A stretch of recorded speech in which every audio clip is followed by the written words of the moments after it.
Hey y'all, I'm Olivia Brooks and I live at 2612 Vestavia Forest Terrace. I want to start by getting across how much I love Vestavia. I'm so grateful to have received the stellar education that this Vestavia school system offers. I graduated this May and I know I will always remember fondly my work as an officer on the debate team, president of the Spanish Club, and my time helping with the special education department. I am so proud of my We the People team, which won 5th place at the national competition in May. And as a side note, I want to say I debated the Constitution on Capitol Hill, and I'm more nervous right now than I've ever been. Next year, I will be attending Georgetown University, all thanks to Vestavia Hills High School.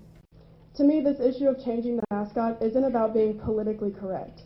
Being on the We the People team, I devoted my entire senior year to studying the Constitution, and I fully understand that there is no right not to be offended anywhere in the great document. I contend that this mascot goes further than to offend. It alienates a substantial group of valuable members of our community and silently divides our school. To me, this issue of changing the mascot is about being morally correct. Why should Black students and community members be forced to pay homage to the days when their families were constantly degraded and brutalized? Throughout history, tragedy has sparked social self-evaluation. In light of the recent tragedy in Charleston, our government has finally taken down the Confederate flag that has for so long marginalized Black Alabama citizens. Vestavia banned the Confederate flag 15 years ago. Vestavia does the right thing. When it stopped being a requirement that Vestavia bus in Black students, we grandfathered in those families that had become a part of the Vestavia family. Vestavia does the right thing. And now it is again time for Vestavians to step up and to examine ourselves, and we must again choose to do the right thing. There is no question in my mind that the Confederate soldier and the plantation owner are symbols of racism and are rooted in the ideas of white flight and white supremacy. However, there is no question in my mind about whether the students at Vestavia are racist. They are not. I can tell you firsthand that the student body epitomizes excellence, character, and acceptance of others. So why should our mascot not reflect that? I understand that many are emotionally attached to the rebel man, and I understand that change is difficult. I, however, am more emotionally attached to our reputation as a caring, inclusive, and excellent school system, and I believe the best way to preserve this reputation is to change our mascot to one that reflects our ideals of acceptance and love. Let's find a symbol that embodies who we are today and not who we were in our tragic past. The people of Vestavia have already changed for the better. Now it's time for our mascot to do the same. Thank you.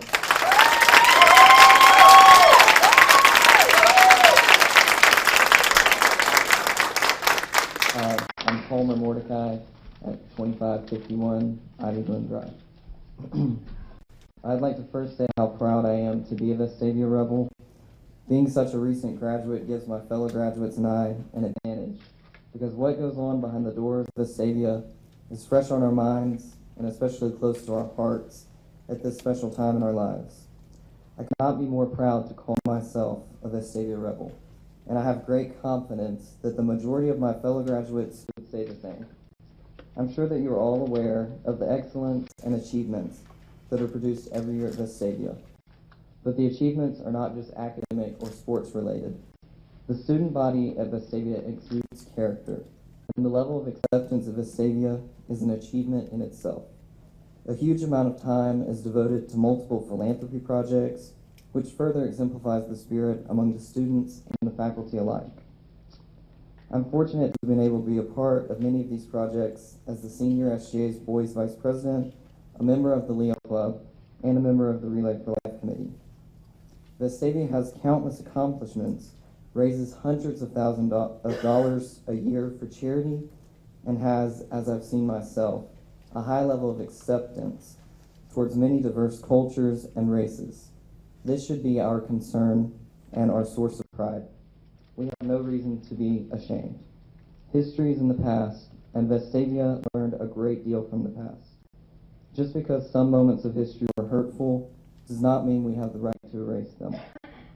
This is our school, and the students, faculty, administration, parents, and community all work diligently to ensure that it is constantly improving and maintaining the tradition of excellence. The Rebel Man is a part of the tradition. It's our school symbol. Perhaps the people who are judging our school and community should look at the facts. What some believe to be a symbol of oppression, hatred, and racism has been transformed by the students of Vestavia Hills into a symbol of academic merit, unwavering school spirit, success in sports, philanthropy, and togetherness. All in all, this decision will be made by the appointed administrators. I truly hope that their decision will be based off the community's interests and the students' wants, instead of being concerned with the image that the politically correct world would prefer us to portray. Let our actions speak for us and show who we are. The students have proven themselves time and time again. Give them the respect they have earned to be able to choose and allow for them to vote. Thank you all again for your time, and go Rebels.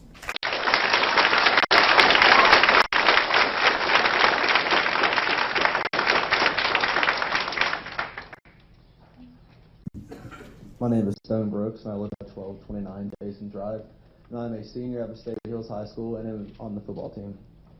Being a Vestavia Rebel means that you fight back and you don't give in, even in the face of adversity.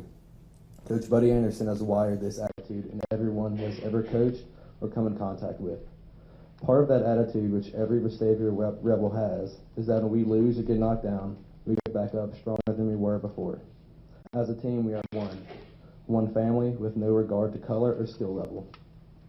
On the field, when we line up across from that other team, they aren't white or black or different in any way.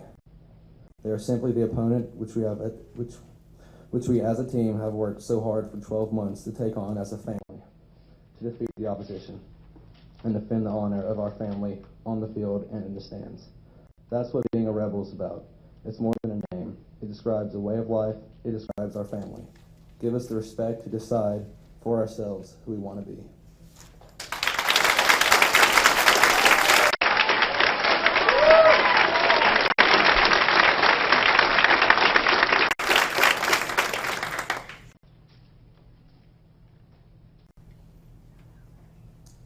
Hi, my name is Stan Webb. I live at 1344 Batham Drive, and I'm a senior this year and a proud Rebel.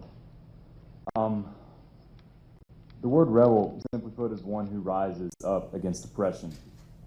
Our country's origin is comprised of the works, bravery, and sacrifice of these rebels. In Vestavia today, we proudly display this name, and we hold it dearly to us. And under no circumstance do we intend to surrender that. Having a rebel spirit is what gave our country life and will continue to spur on the tradition of our great community. It really does boil down to common sense. We're not changing our neighboring schools' names, are we? The Buccaneers, the ones who pillaged, murdered, and raped? Or the Woodlawn Colonels, who shared the same caricature as our school? They're not facing the same opposition that we are today, and the hypocrisy defies common sense. Whether or not you side with me and my fellow rebels, at least I ask you to give us the respect to decide for ourselves what we want to call ourselves. Thank you, and go Rebels.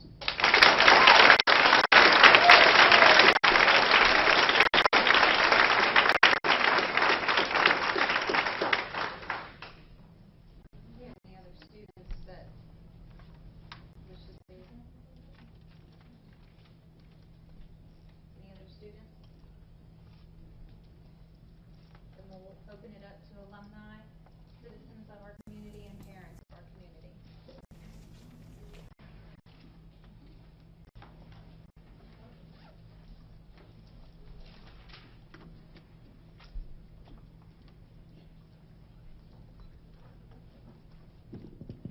My name is Kyra Fontenot. I live at 4198 Paxton Place in Vestavia, Alabama.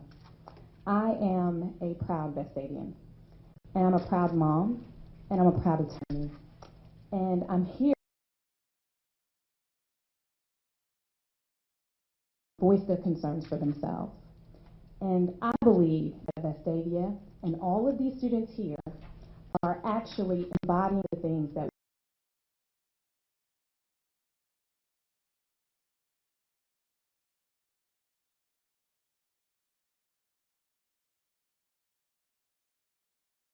integrate the bonds that each of these children have created amongst themselves. What we're here to talk about is our strategic plan. And we're here to talk about conforming our conduct and conforming our actions to what we say we really are as a community. I chose to live in Vestavia. I'm not from here. I chose to live here because these schools are amazing. I chose to live here because I want my daughter to grow up in a place that values excellence. And she will. But at the same time, as a mother, I do not want my child exposed to images of a time when she would have been viewed as less than human. And that is the honest truth about what these symbols represent. And that is not to say that any of the people in this room continue to hold those views.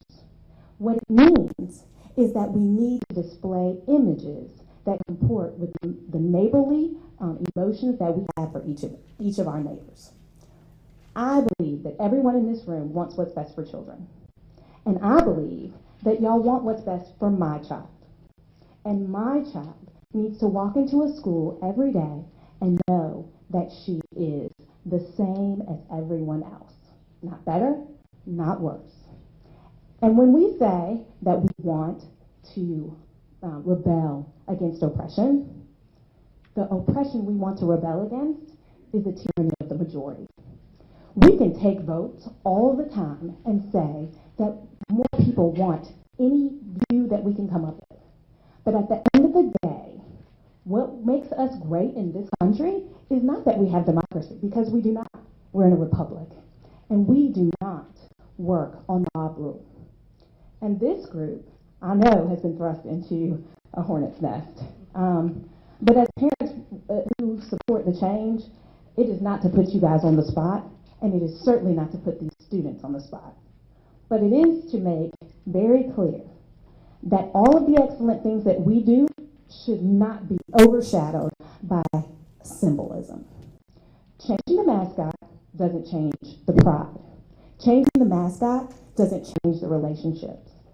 Changing the mascot makes us look like the wonderful community that we are.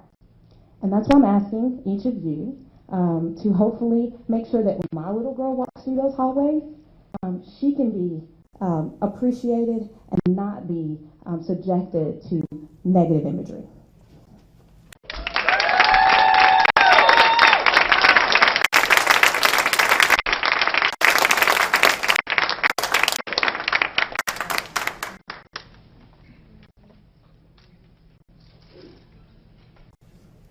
My name is Dave.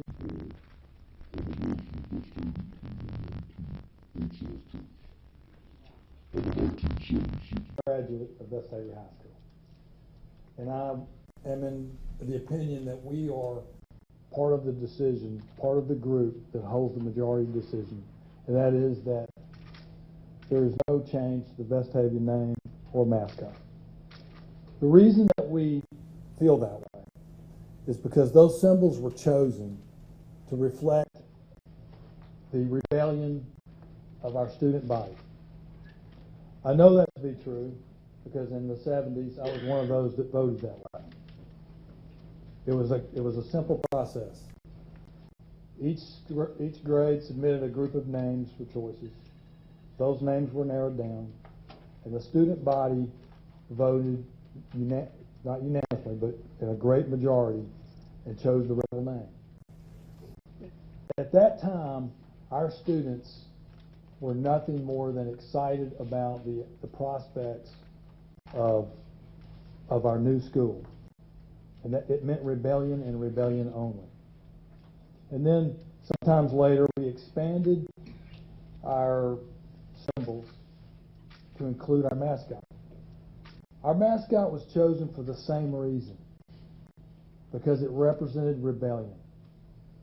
It did not, in our hearts, then or now, represent the shameful times of slavery or the racial issues of the day.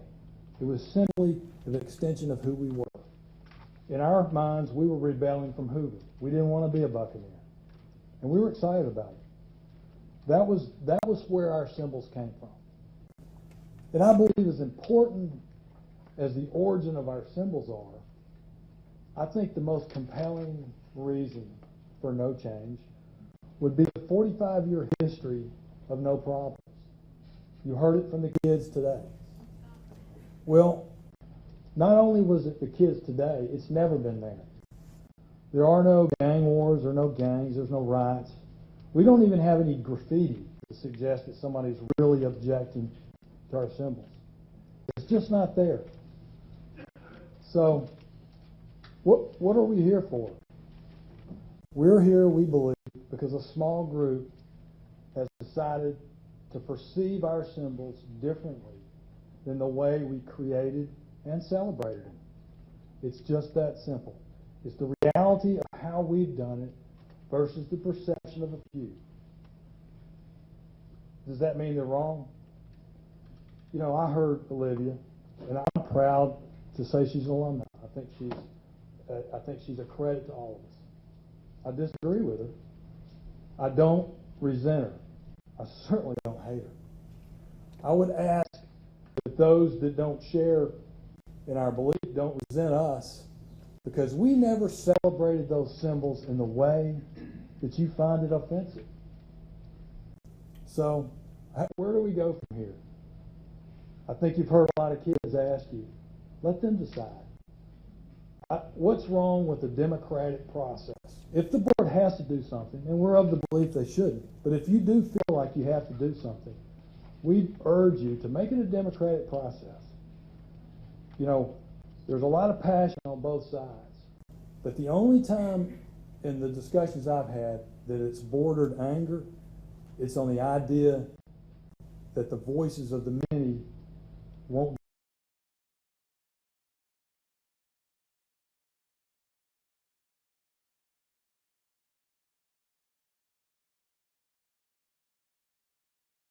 It's worked a lot before. I don't think the kids today at Vestavia High School should have to live with the decision that we made that doesn't reflect who they are. But I don't think they should have to live with the decision of the board that doesn't reflect who they are either. And I don't think to punt the mascot and tell them they can pick the new one, that's not democracy. That's not a choice. I don't think that's fair. I vote that if we have to make a change, let the kids have a say.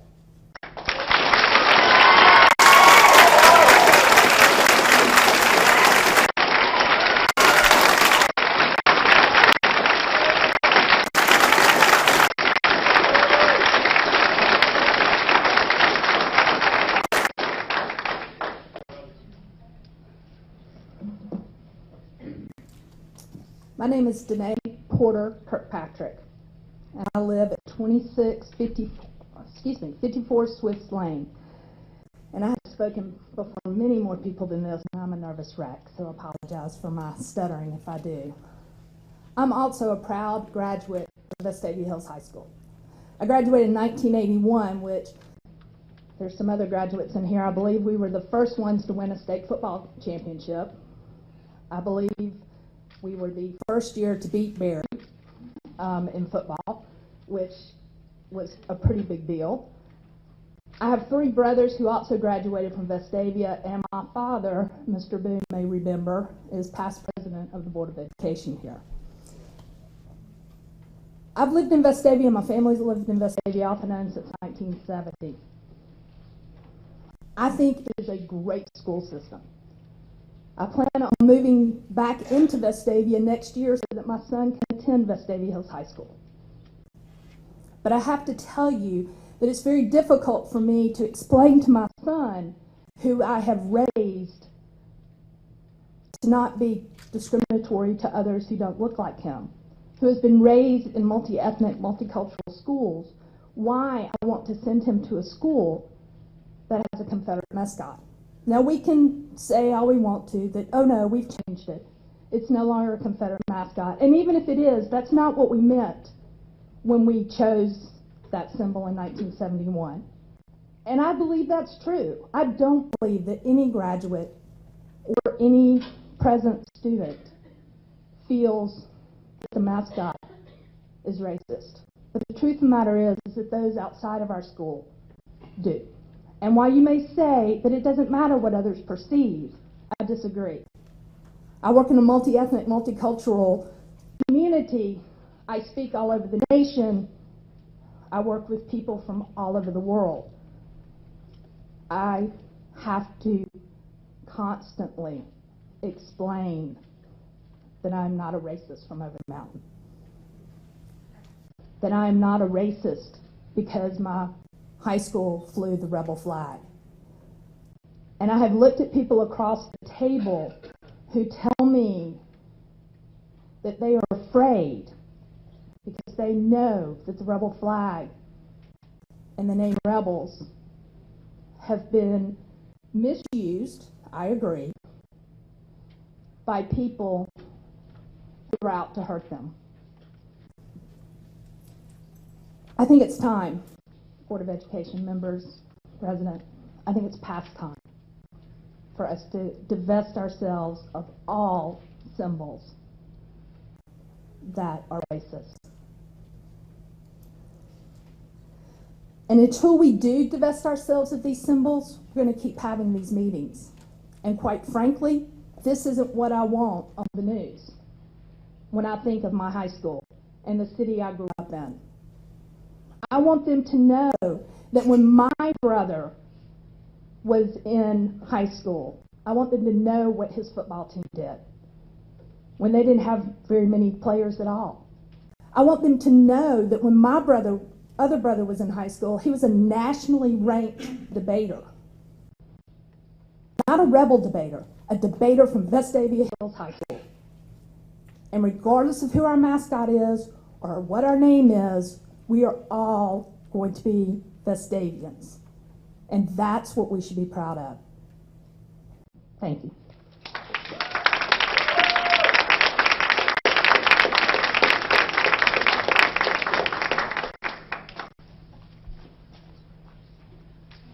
Hi, my name is Colleen Burrows. I live at 3705 Mountain View Lane. I have 2 students at Vestavia, and I didn't grow up in Vestavia. I grew up overseas, but my father and mother were from Tuscaloosa. My great-great-great-grandfather fought in the Civil War. Like many of you, I have a strong Southern heritage. And so when we went to Liberty Park, we cheered for the Lancers, and when we got to Vestavia, I saw our mascot walk out on the field, and I thought, what?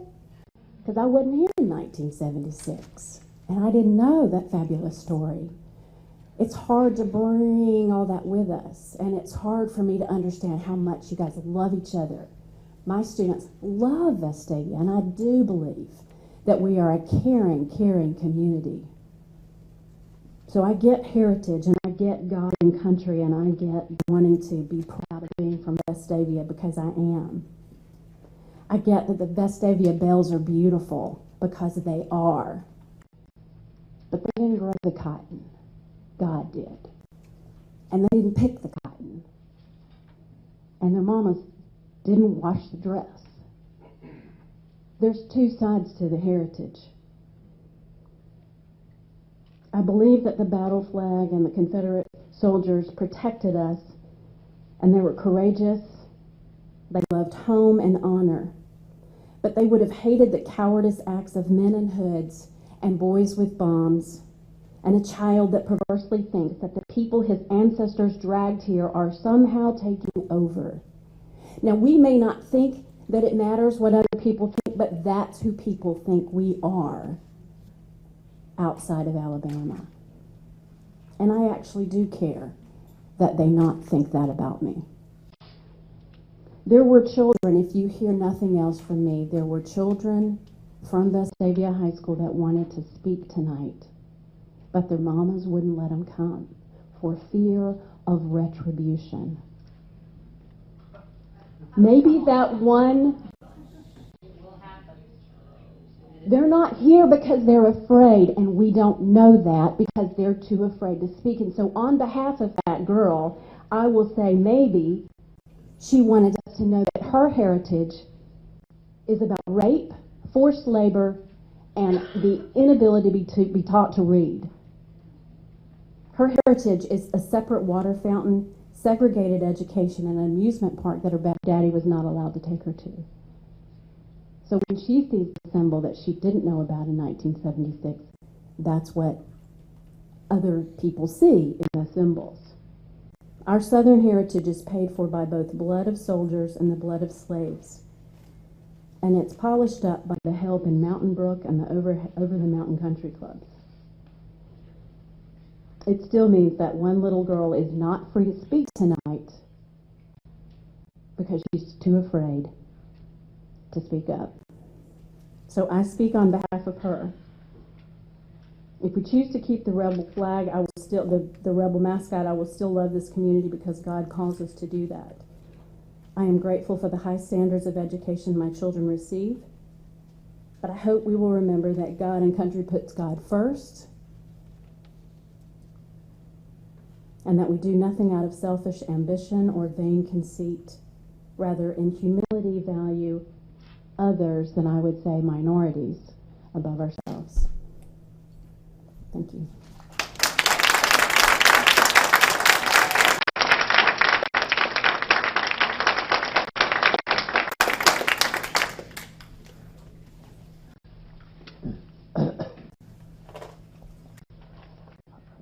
Hello, Board of Education. My name is Pat DeWeese. I live at 3048 Asbury Park Place, and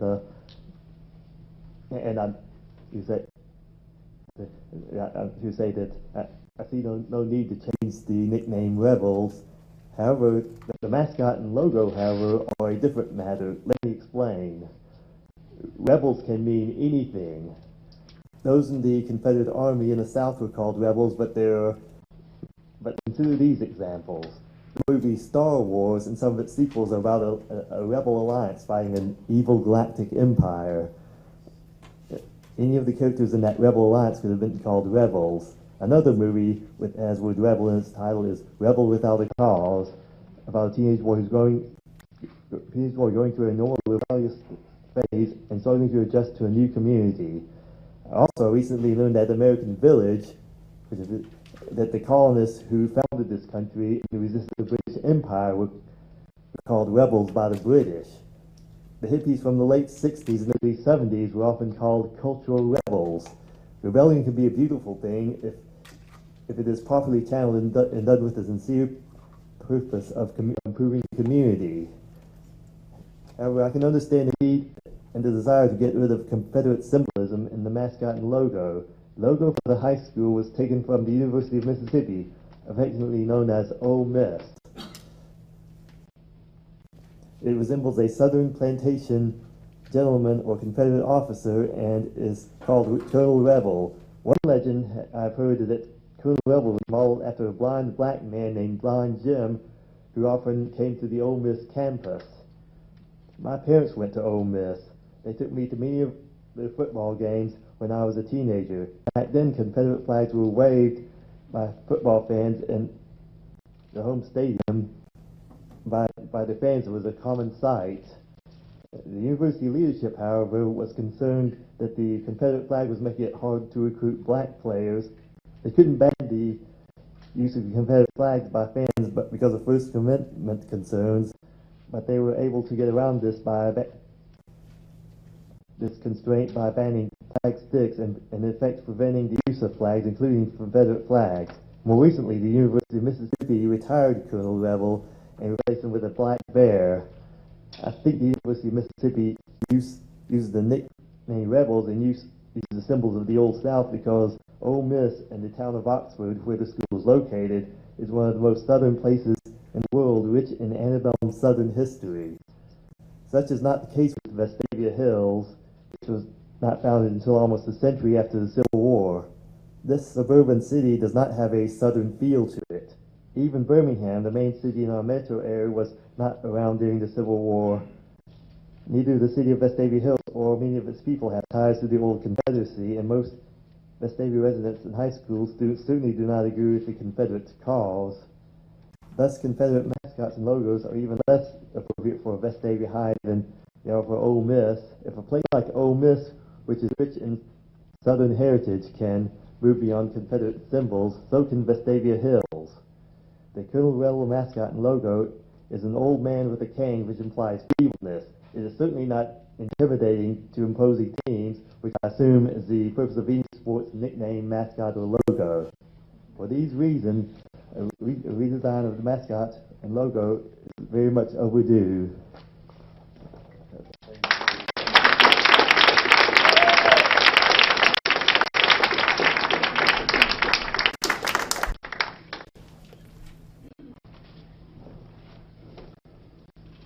Good evening. My name is Steve Benbaugh, and I reside at 1355 Adam Drive, and I am a 40-plus year stakeholder and proud Vestavia rebel. Why are we here tonight? We're here because of perception. There's a false perception that's been put out there about our city and our school. Perception is strong, and it can be a scary word, especially in this realm right here. Our opponent has painted a false perception to the public and to you, the board, and now we're all having to react to it. Reality. That's a concrete word, and it is a firm and true word.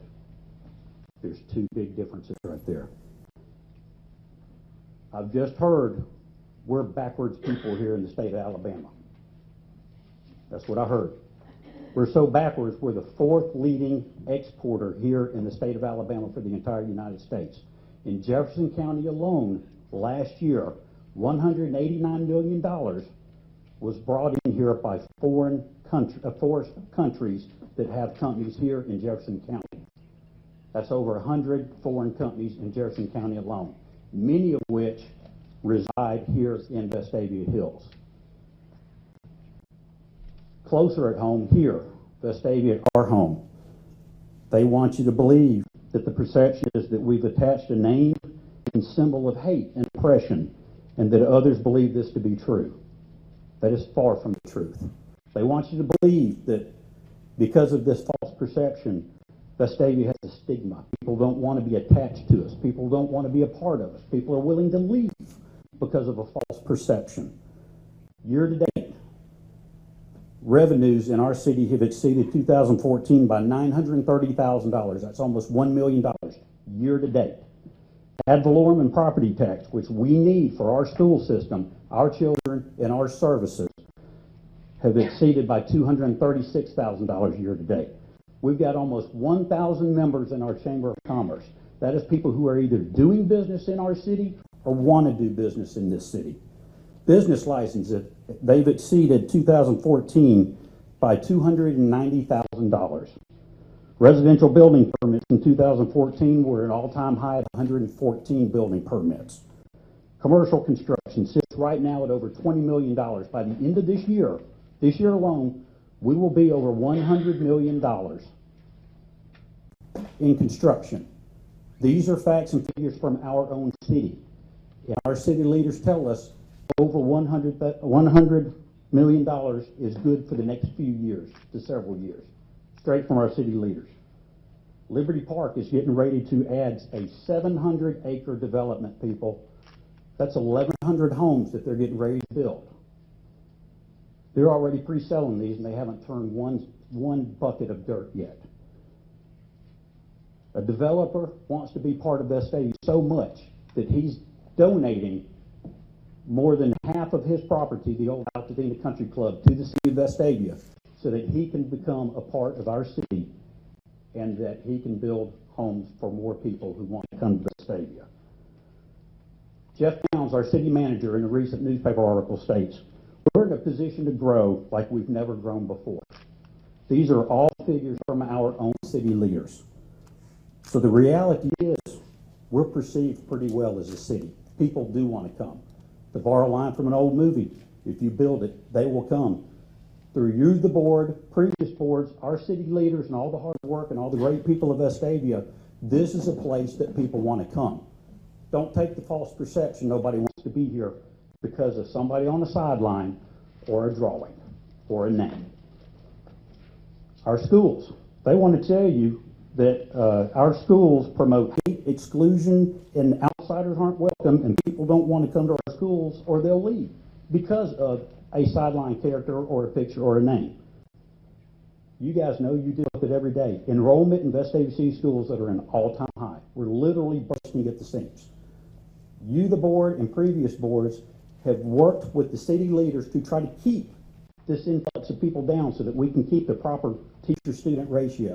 And we appreciate that because you're cranking out some of the next year's leaders, a great student body.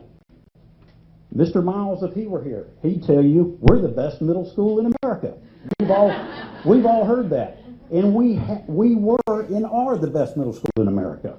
The high school is a blue ribbon school. How do I know it? I see it every day when I drive by and that little board's going by telling you it's a blue ribbon school. They don't dole that out to just anybody. Your hard work, their hard work, everything. Okay?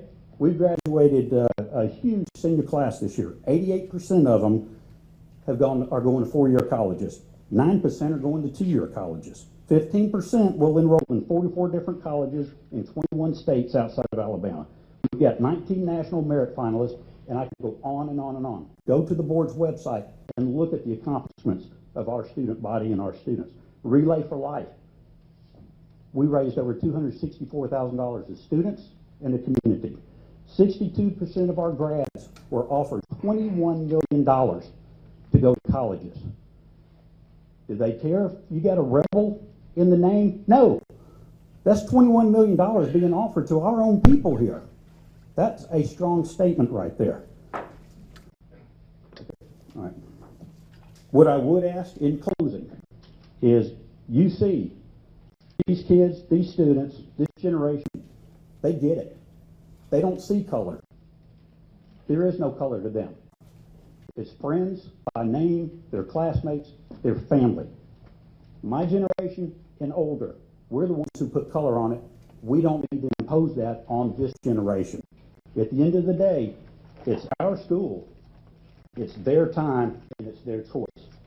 Show them the respect that these students deserve, and let them make the vote. Thank you.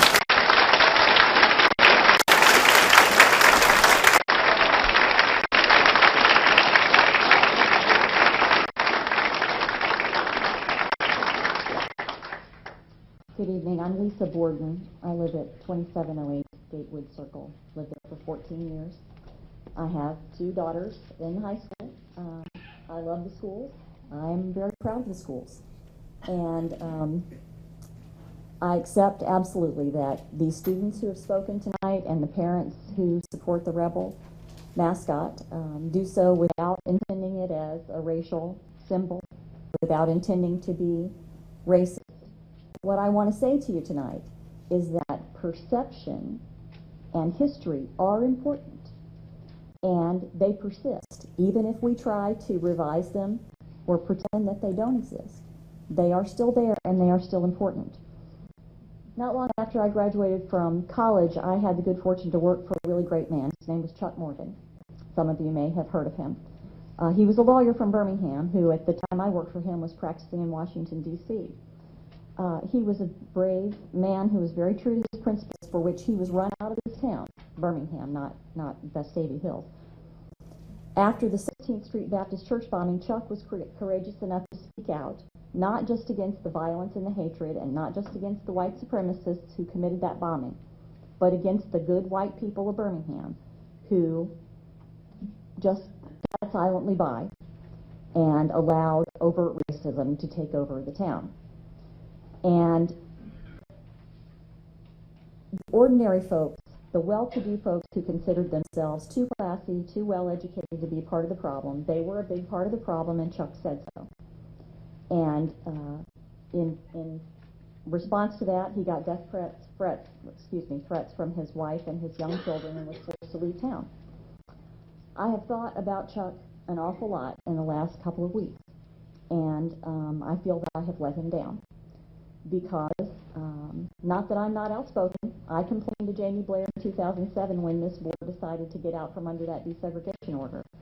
I thought that was wrong then, I think it was wrong now. But I'm still ashamed that I have personally failed to make noise before now about race-laden symbols in our schools.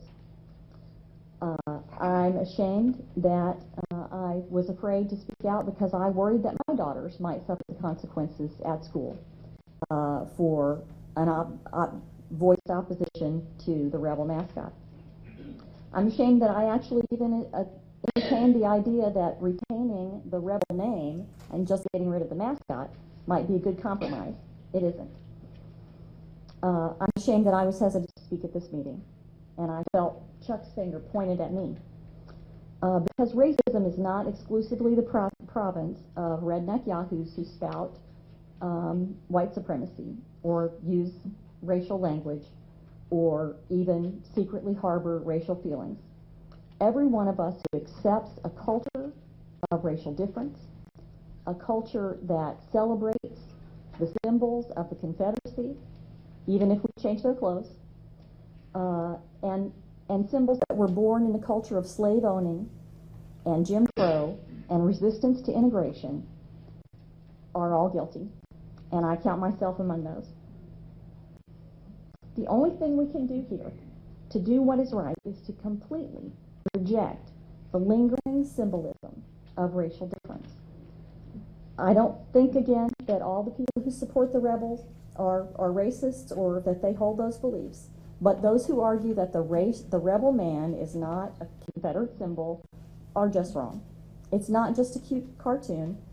In fact, the rebel man in different clothing is precisely symbolic of Alabama's historic and continuing resistance to true racial equality and integration. Slaveholding turned into Jim Crow and segregation, and when desegregation was ordered, segregation turned into white flight and separate school systems. And in fact, this school, Vestavia Hills High School, was founded amid desegregation litigation and daily newspaper headlines about how upset and terrified white parents were about the integration that was happening in their schools. What was then referred to as the mixing. The rebel was chosen as the mascot at the outset, and it was patterned after Ole Miss Colonel Reb. Now, we may change its clothes, but most of the country and most of us here still knows that it was Colonel Reb, and it is Colonel Reb. It used to be displayed with the battle flag. The school doesn't allow that to be done formally anymore, but the Confederate flag still flies in the parking lot at student events. I've seen it. I've seen the flag on people's cars.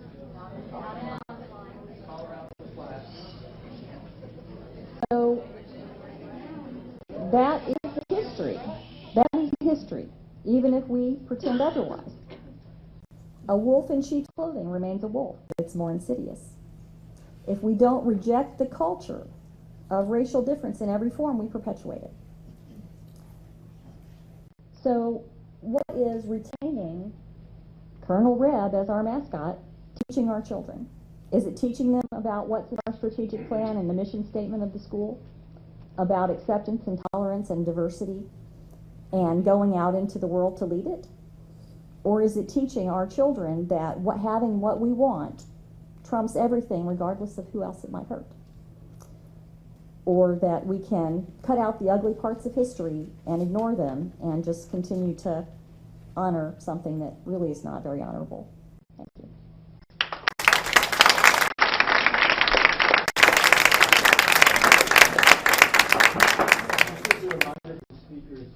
You're addressing the board. Okay, fine. I apologize. I have to put on glasses. I am Celia Anthony. I'm a resident here for 26 years. I live at 2611 Whetstone Road. I am very honored to tell you that I began my teaching career here as a student teacher and in the early 1980s under Jim Williams at Vestavia East. I cannot tell you how honored I was at the time, and I still am, to put that on my resume. I did live it. I was on the faculty in the 80s. The busing, and I can honestly tell you, was wonderful. Jim Williams and our PTO and everyone that was there loved all of my students, and I had wonderful students. And there was never any racism that was shown at Vestavia East. But I am here today to tell you that I'm very sad. I'm very sad because Dylan Roof would have been one of my students if I had worked in Chapin, South Carolina. As a special education teacher of learning disabilities, behaviorally disturbed, and emotionally conflicted, my research on this young man shows that he qualified for services. I have no idea whether he received those. But I will tell you that the many articles written over the past 2 weeks were very sad to me. They were sad because all of the information we have in hindsight could have averted this. School records show that Dylan displayed an emotional and behavioral conflict as early as 2nd grade. His 2nd grade teacher listed him as an obsessive compulsive student. Prior to 9th grade, he changed 6 different schools and went as long as 7 months with no education at all. By all basic accounts, he was illiterate. He failed 9th grade twice. He ended up dropping out. Whether you're familiar with mass murders or not, there are commonalities that we know to look for. As teachers, we're taught them. We've gone to, after Columbine, we went all nationally, globally, to everything we could learn about these mass murders. Number 1 is a mental health disorder. Number 2 is drug use.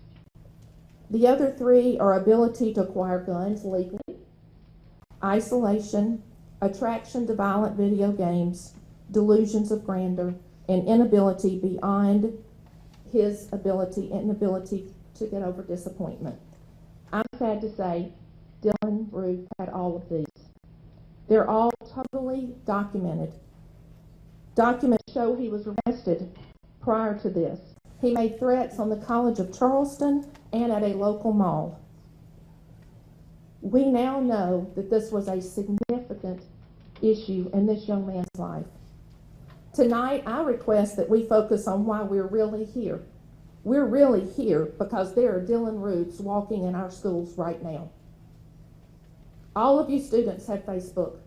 Dylan Ruth had an open Facebook account and no one listened to him. No one turned him in. No one thought he was serious.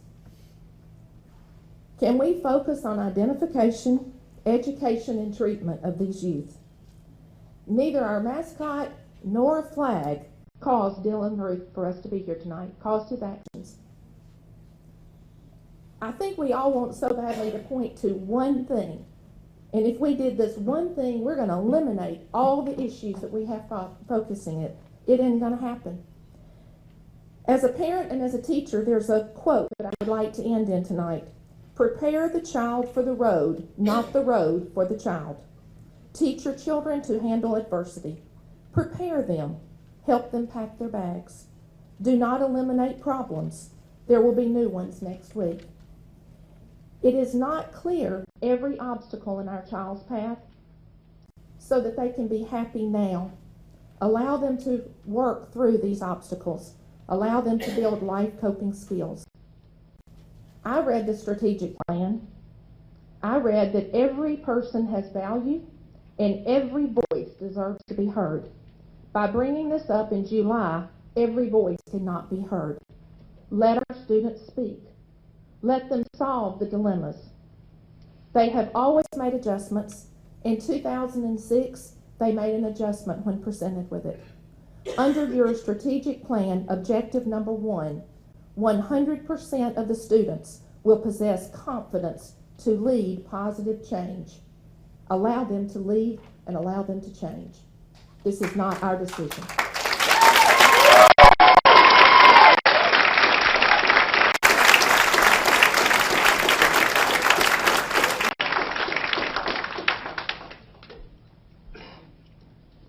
Good evening. I'm Stephen Kraft. I live at 1300 Malibu Place. I'm a longtime Vestavia resident. I have 3 children in the Vestavia school system, including 2 students who will be high schoolers in this coming academic year. By day, I am a business professor and dean of the business school at the University of Montevallo. And I'm here representing a group of parents that feel it's important that the mascot be changed to something that is more inclusive and something that is not a reflection of and has obvious associations with slavery, Jim Crow, and our Confederate past. I'm a long-time, 10-plus year member of the Vestavia Hills Chamber of Commerce. I served on the board of Vestavia Hills Chamber of Commerce. I was vice president for business development, chaired the business development committee. I am gratified to hear the wonderful news from my fellow chamber member about how well the city is doing. That's one of the reasons that we live here and stay and love Vestavia. Very happy to be involved in business development efforts over the years, the Blueprint Vestavia Steering Committee. I was on the campaign committee for the new Vestavia Hills Library and was a 2006 graduate of Leadership Vestavia Hills. I say all this not to receive any sort of accolades for my activities with the city, but to let you know I have a long and abiding interest in economic development in Vestavia Hills. While clearly there is strong and compelling moral imperative to change the mascot to something that is more inclusive, there's also a very strong economic case for something that is more inclusive. Successful business and business professionals embrace diversity and inclusiveness as core values. Employees and customers insist upon working for and supporting businesses that embrace diversity and inclusive values. As this board well knows, Vestavia Hills and our schools are funded by taxes. Business development is extremely important to the tax base because a business moving into a property in Vestavia Hills will generally contribute more to the tax base versus a resident, and it puts no students into the school. So the result is more resources per student. While you can still get an argument going around kitchen tables in Alabama whether Confederate symbols represent hate or heritage, to the rest of the U.S. and the world, the issue is settled. The issue is certainly settled among senior business leaders.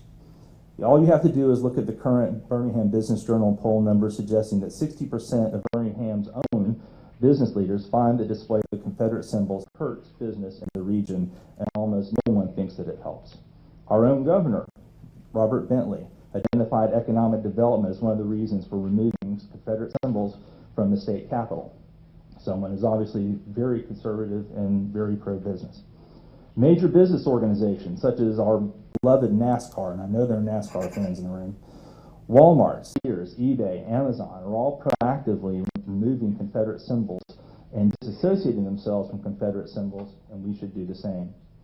The more we cling to symbols that suggest that we're still hearkening fondly to a history of discrimination, the less attractive we'll be as a community to live and do business. We've heard the wonderful things that our school does, and it does. And we've heard from these wonderful students. We've heard great news about business development. But this is who's coming to our community. What we don't get to hear are the negatives. Who doesn't come? What are the opportunities that we could have had if we had a more inclusive symbol for our high school? This effort is in no way an indictment of these wonderful students.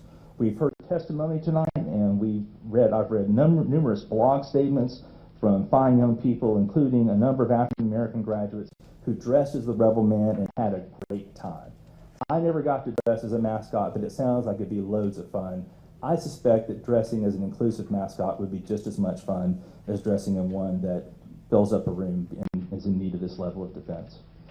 We have an obligation as the adults to our students. Our students are graduating into colleges and universities that are increasingly and intentionally diverse. Our graduates will ultimately enter a global employment marketplace where embracing diversity is a core job skill. Graduates will invariably find themselves working with and for colleagues from very diverse backgrounds. Adopting a more inclusive mascot reflects our desire as a community to prepare our students for success in the world that awaits them. Ultimately, the mascot cannot be judged by the personal interpretations of former or current students, but must be seen as an embodiment of the Vestavia Hills High School brand. If we were building a school today, honestly, it would seem unlikely that we would select a Southern plantation owner as a mascot. Likewise, we would rightfully be shocked if a company moving into Vestavia were to employ a Southern plantation owner as their brand symbol. To the broader community beyond Vestavia Hills, it may consider Vestavia Hills as a place to live and or do business, as well as to many within our community. The rebel Southern plantation owner would seem to hearken fondly to slavery, Jim Crow, and a checkered and hurtful racial history. Our students are better than this. They deserve a better mascot. Adults, it's our duty to assure that the mascot and the brand of Vestavia Hills reflects our broad and diverse community, as well as the decency and mutual respect that is the hallmark of our community. A new and inclusive mascot for the high school will be symbolic of our willingness to acknowledge the past and make good on the promise of moving forward in full community as one united Vestavia Hills. Thank you.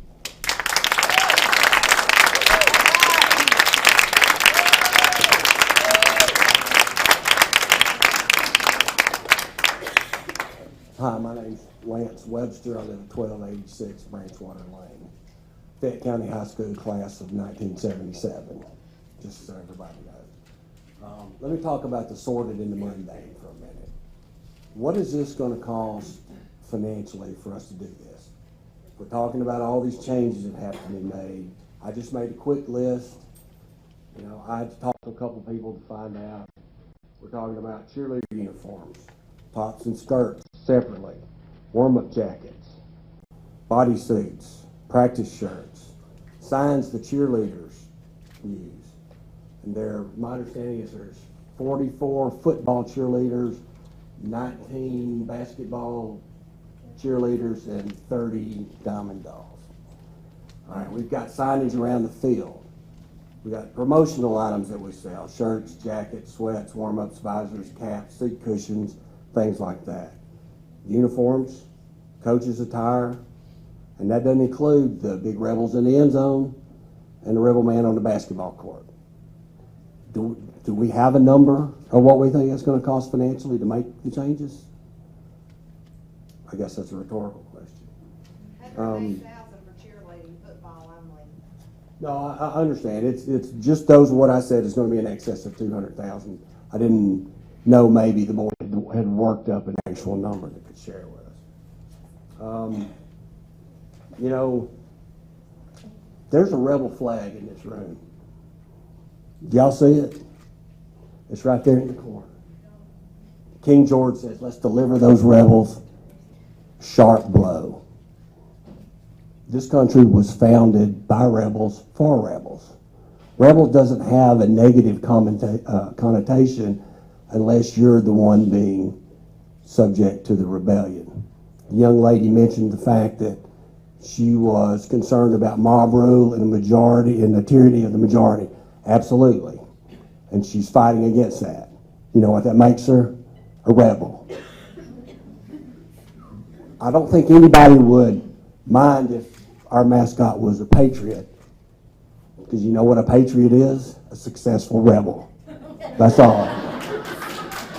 I'm not trying to be funny.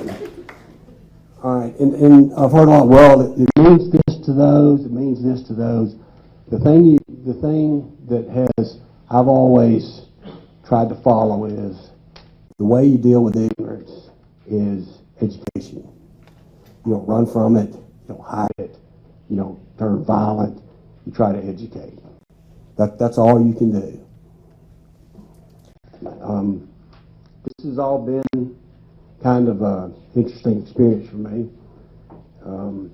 When my sons asked me, you know, what's going on? What's everybody in such a tizzy?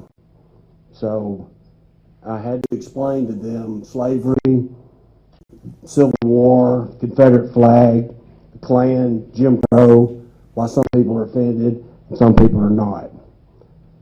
Their response, without exception, has been, what's that got to do with us? Because it doesn't impact them like it impacts us. It doesn't because they don't suffer the legacy of prejudice and bias that we do. It's not their legacy, it's our legacy. They have moved beyond us, and thank God that they have. They're past it. We need to get past it.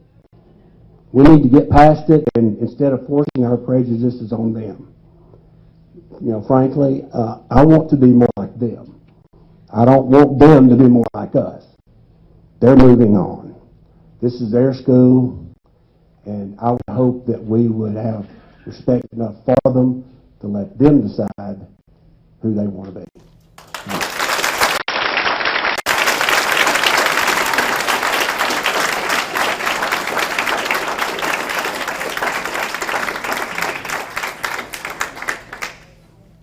Cass McWaters, 1009 Oak Lawn Drive.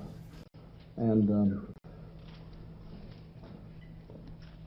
in honor of your request, I've tried to cut out some things that might be duplicated. Just to clear up a few misunderstandings, I'm a graduate of Vestavia Hills and a former teacher and former principal, retired principal there.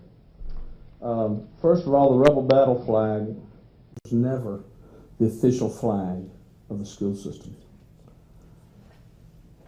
Mr. Boone and I have been in many meetings over the years where these subjects came up. I will admit that we as a system did not do the right thing in allowing it to be displayed for so long. I will readily admit that. In 1999, 2000, I went to our principal. I was an assistant principal at the time, and asked that principal, would you mind if I subtly changed our school logo? Because the school logo had an American flag and a rebel flag next to it. And it was a very easy change, because if you just took away the stars on the rebel flag, it turned into the state of Alabama flag. And that was the change that was made in 1999-2000. In 1996, upon returning to Vestavia, we once again I was inundated the first month as principalship about rebel flags, just inundated with letters. It was almost like they were waiting for the new principal to come, and here we go again. And so in 2006, I introduced a flag that currently is the school flag that was designed by the Multicultural Awareness Club back in the early 1990s. The flag was already in the foyer at the high school over there, sitting in a corner, displayed but not promoted. And we promoted that flag. We made car flags, we made large flags, and I remember going out there once they came in, and every rebel flag that was flying in our parking lot, I know what the students were saying a minute ago of not allowing rebel flags in the parking lot during the day. However, at night, and this is another thing that Mr. Boone and Dr. Blair and us have consulted each other on, at night at a paid parking lot event, how far can you go? But I remember going out there and offering exchanges. You give me your rebel flag, I'll give you the school flag. And we did that for a number of weeks. And we began to see those change. I'm not going to stand here and tell you that every rebel flag disappeared. I'm not going to tell you that, because it didn't happen. But we saw students begin to take pride in their school flag. So I did want to just clear that up, because I've seen a lot of things, or heard a lot of things out there in social media about flag this and flag that. I'm amazed at some of the comments about our mascot. We've had 4 African American students, 2 of which you've heard from tonight, one of which Peaches sent a letter, that have served as the Rebel Man since its inception, somewhere around 1999-2000. 4 African American mascots in somewhere around 15 years. I find it hard to believe that these students would have felt like that caricature was offensive. Also, we have a high school in Birmingham, Alabama. 99.9% African American population has the same identical mascot that we have, wearing their school colors, green. One would have to assume that those students don't feel like their mascot is offensive, or certainly they would change it. Maybe we need to learn a lesson from our students and stop seeing racism at every turn. Maybe, as the former person said, maybe we're the ones that we need to be more like them rather than them like us. I've also heard concern tonight over the rebel name. By definition, a rebel is a person who resists or defies authority, and this certainly was the case when Vestavia Hills, as we heard from Mr. Paul, broke off from Jefferson County Schools and Berry High School. That was certainly the case. But I claim to you more than that. It also describes our student body. In light of all the bad news that we hear today, this definition, it reflects some of our own students and teachers' definition of what I came up with years ago called the Rebel Edge. These are quotes from our yearbooks over the years, from students and teachers. Being a rebel means doing your best, giving it your all, loving VHHS, always having the edge, striving every day to be a champion and doing your best to continue to uphold the greatness that the school has always stood for. Being a rebel means not accepting the status quo. A rebel is willing to go and do what others have not done. Being a rebel means thinking of yourself not fitting a set mold or pattern Being a rebel means not being afraid to stand up for what you truly believe in, to do what you know is right, even though other offers want to follow the crowd. What does it mean to be a Vestavia rebel? It means feeling like the sense of love and pride you have for your school, knowing you're the best because you put in hard work, not expecting anything in return. It means realizing you're part of something bigger than yourself, taking pride in all you do. It means taking the responsibility of following the tradition of pride, respect, class, and excellence. I hope you as a board do not choose to drastically divide this community further by changing the mascot.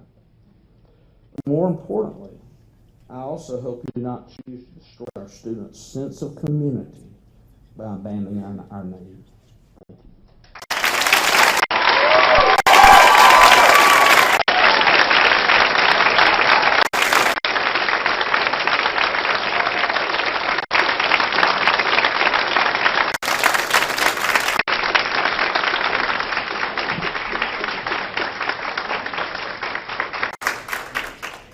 My name is Jennifer Simpson. I live at 1613 Shades Crest Road. My husband and I have owned a home in Vestavia Hills for about 12 years. Our son has come all the way up through the Vestavia Hills school system. He is about to enter the high school. He is really looking forward to being in the Vestavia Hills marching band. He's going to be on the drum line. He is beside himself with joy. He has had a great time in the school system. He is also biracial. My husband is Asian and I am white, and we find the Vestavia Hills Confederate symbols to be symbols of white supremacy, and we can't understand why the people in the community can't see this. And I will tell you that as I have been sitting back there, no one has made a rude sigh when somebody who supported the rebel was up here. But every time someone who wants to get rid of it gets up here, there are sighs, people are rolling their eyes, they're mumbling, they're saying, oh, people shouldn't be afraid that there would be retaliation. There would be no retaliation. Do you think we're making it up?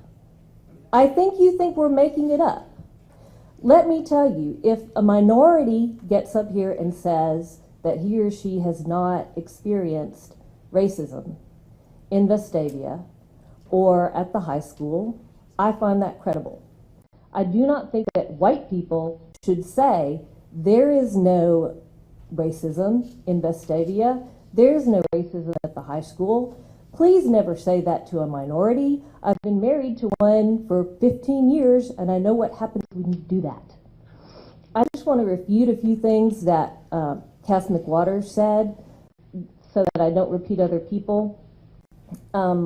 You correct me if I'm wrong. You look it up on your phone. But I believe that the other rebel mascot that we're talking about at the 99% black high school is black. They made it black. So we could do that. And I just want to refute the idea that the Confederate flag has never been an official symbol of the high school, because this is the yearbook, your yearbook from 1981. This is your yearbook from 1982. Remember, he said the Confederate flag has never been an official symbol of this school. What did he say? Then he did he? I thought you were going to call out the fact. This is your first yearbook from 1971. And this is page 1.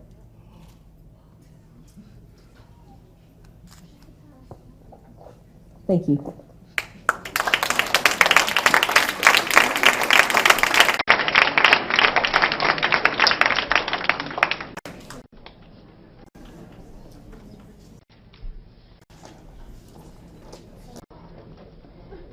My name is Misty Bennett. I live at 1849 Canyon Road, and I'm a resident of Vestavia Hills, a parent of 2 children, ages 3 and 6, and a professor at the University of Montevallo. My husband and I moved to Vestavia from Montevallo 4 years ago primarily because of the quality of public education and opportunities for our children available here. As a white parent of African American children, I am in a position to be a part of both the majority and the minority in Vestavia Hills. I am happy to report that our transracial family has felt nothing but inclusion and support since we moved here, though I know that has not been the case for every family here that includes people of color.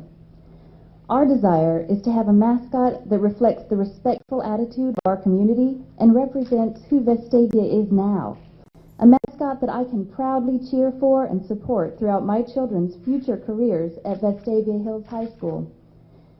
I applaud the newly adopted mission statement of the Vestavia Hills City Schools, and I truly hope that it is a reflection of the values of the community I have chosen to live in.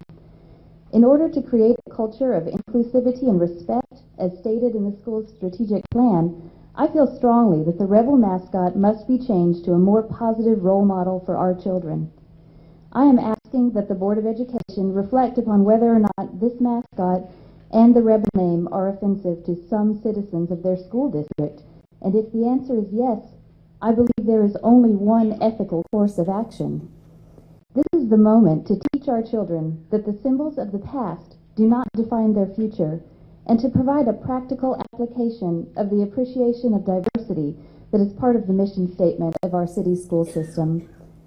It is my wish to give my children, and all children of every color, the opportunity to feel valued, respected, and equal in their hometown. Thank you.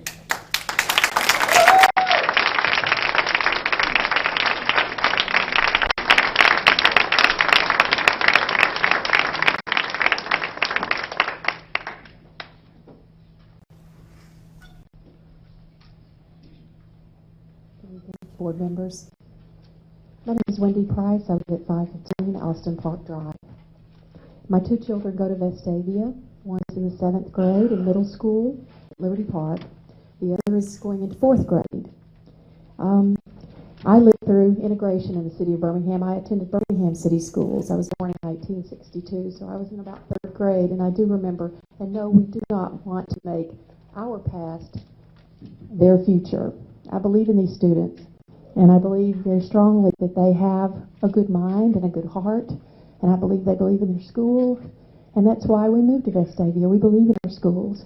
But as I was standing in line outside, I heard there were several boys in front of me, young men at the high school. He said, "My dad told me what to say. He talked to me last night." That's indicative for me. We have to be the leaders here. While we look to these young women and men, they look to us as well for leadership. We do share some common ground. There's truth on both sides of this issue. We're not a community of racism or bigotry. I think we've proven that in so many ways, and we continue to every day. But does this truly speak of who we are, this symbol? It's not just a rebel. I agree. Who can refute the Webster definition of what a rebel is? Of course, it's a person who rebels. But a Confederate rebel is a completely different symbol. A Confederate rebel harkens back to the time when there were slaves, that white people dominated over black people. We know our history, and while we don't want to perpetuate that history, we are endorsing it by allowing this rebel to continue. And I know it's expensive, it's painful, it's not something we really want to change. Change is difficult. But by endorsing a symbol which is representative of an ugly time in our history, we aren't teaching our children very much, are we? Of course, we are equal, but our actions speak louder than words. And I also heard something about the Confederacy earlier, how this is not indicative of the Confederacy, but as the young woman that just had these two yearbooks got up and spoke, she showed us on page 1 and 2 in 1970 when white flight occurred, and I remember everyone moved to the suburbs, including my family. I was born into it's very painful, have a very racist family. My father was a very racist person, and it was very painful to me as a child because I couldn't see why there was such hatred.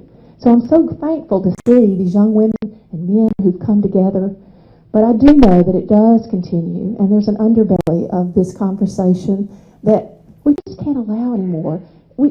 We simply cannot afford to go on and embrace this symbol when a mascot is not going to cause a mass murder. It's not going to determine our future. It's not going to harm us or to exclude any of you. But it's not something we want to embrace. It does not represent inclusivity. And if we continue to embrace it, what are we teaching our children? Why would we continue to hold on to this symbol of the Confederacy? Why would we smirk and threaten each other, our neighbors? There's such anger around this. Why would we get rid of the Confederate flag if it's not a symbol of the Confederacy? We have a Confederate rebel soldier, an old man plantation owner. It's not just any rebel. So let's look in our hearts to find a way to find some common ground in this. And we will go on. This is not the end of the world. Okay? Vestavia will still be Vestavia. Our excellence will continue. Our students will go on. And we can do better. Thank you.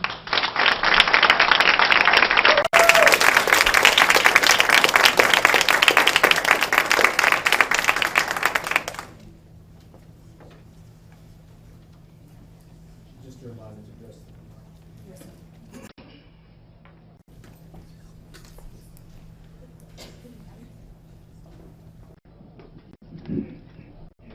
Good evening. My name is Susan Crow. I live at 1212 Green Glen Road here in Vestavia.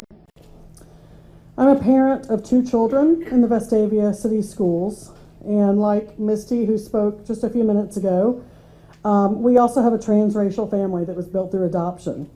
Unlike Misty, however, my children are Korean American. When I moved back to Vestavia in 2010, and I say back to Vestavia because I was born here and spent my young childhood here in Vestavia. It's a community that I've always loved.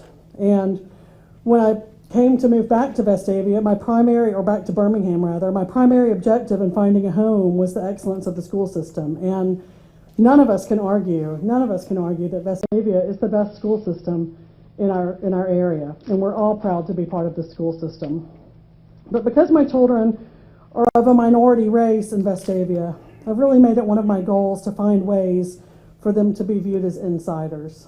Because I realize that we do have a community, as wonderful it is in so many ways, there really is a culture of who's inside and who's outside.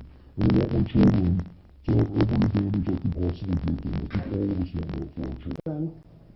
So we're active in a large Vestavia church. My kids play in the Vestavia Soccer Club. We patronize Vestavia business, and we're very active in the community here. But the fact that we have to put effort into being accepted as insiders, to me, is troubling. When I read over the strategic plan, which is really a remarkable document, and I applaud you for your work on it, 2 of the objectives that stood out most to me were these. The first is that 100% of students are emotionally secure. And the second is that every student develops, owns, and exercises his or her own personal set of values. To me, these issues are tied together because when our children are emotionally secure, they feel empowered to develop and exercise their values. They feel supported as they figure out who they are and what they believe and why they believe it. And we all know that high school and growing up is a remarkable time to develop that sense of self and that sense of values.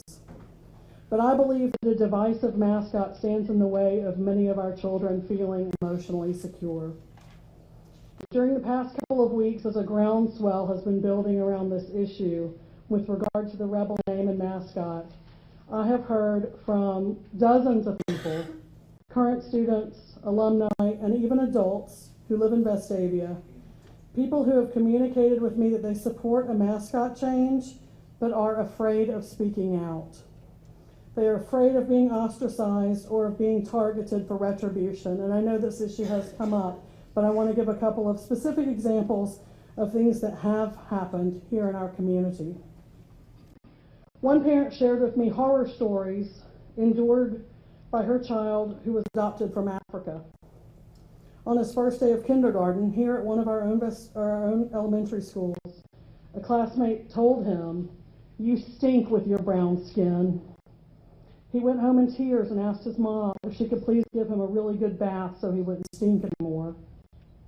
Also in kindergarten, he was pulled into a bathroom stall locked in and punched in the face by a third grader. He's been told that his family isn't real because white and black people cannot go together. He's been told that the types of jobs he's allowed to have as an adult based on his skin color. He has been told that who he can and cannot date and marry because of his skin color. And this child is a rising second grader. Another parent, this one African American, instructed her recent graduate daughter, who was going to speak out tonight, not to come for fear that there would be retribution for her younger brothers who are still in the school system.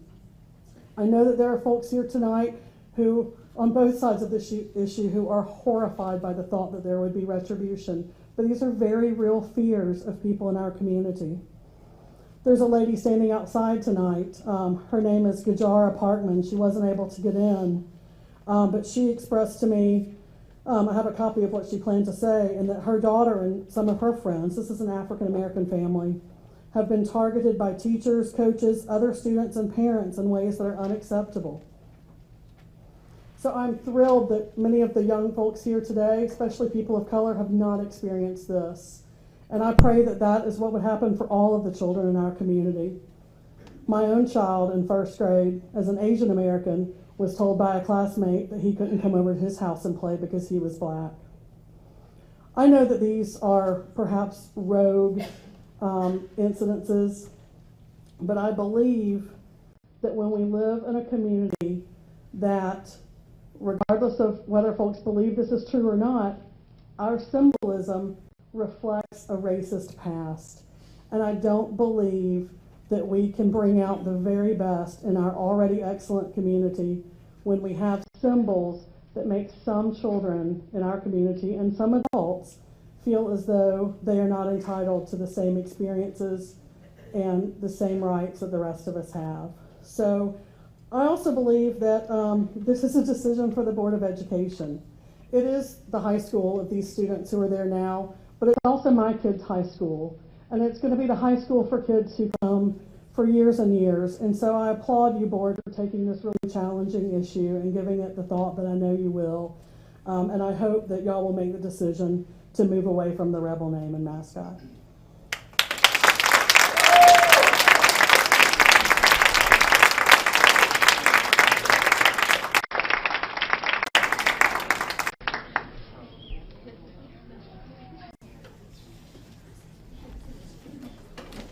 My name is Lita Head. I live at 2031 Magnolia Ridge, and everyone up here is probably going okay.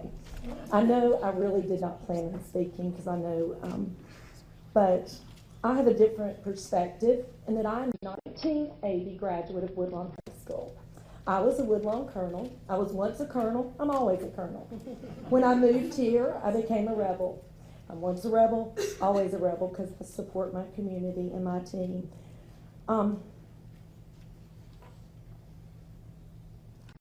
I did graduate in 1980, so I'm old.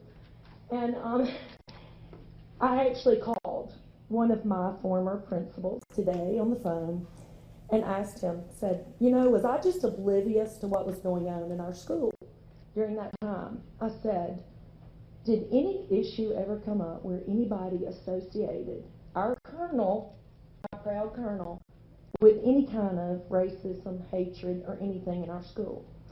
And he said, never once did a student, a parent, or anybody outside object to our mascot, our image, our character. Now, at the time, we did not have someone that walked around the sidelines. I don't think anybody really did that long ago, but you know, I do know that they do have one now. It's very similar. And I also talked to the cheer sponsor, and she said that yes, that you know they have taken and put darker makeup on the costume to fit more in with their student body. But I am as proud as I am today to be a rebel as I was a colonel and to have graduated from that school. And I think that you know the kids they embrace it. It's something that unites them, no matter what color, no matter what nationality, no matter, you know, rich, poor, big, little, fat, skinny, you know, never was one of those. But, I mean, you know, they embraced it. They never looked at people that way. And, you know, I was the minority when I graduated. So I feel like I can speak from my heart. I really honestly had not planned on saying a word, but it just hurts me that that there's these labels that has to be what that image, just because somebody else thinks that's the image. We have a wonderful, wonderful opportunity. We can show the people around our community, around the state, around this country. We can show people around the world that it's different to be a rebel, and that we can show them by educating those around us. And quite frankly, honestly, if you're embarrassed to be a rebel because of some mascot, I feel like it's your responsibility to educate those that you're talking about and say, no, that's not what it was about for me. That was not what it was about for my friends, and this is what it meant to me. Like I said, once a colonel, always a colonel. Once a rebel, always a rebel. And I would implore and ask you, the board, and Ms. Phillips, the superintendent, to give the kids the respect they deserve. Let them have a vote. Let them have a say. And further, I would also encourage you to let them get back in school. This has been thrust upon them, and they did not ask for it. And I think that's where we have to draw the line. I appreciate your time. I promise I was not going to say anything, but I really, I think I have a different perspective. Thank you very much.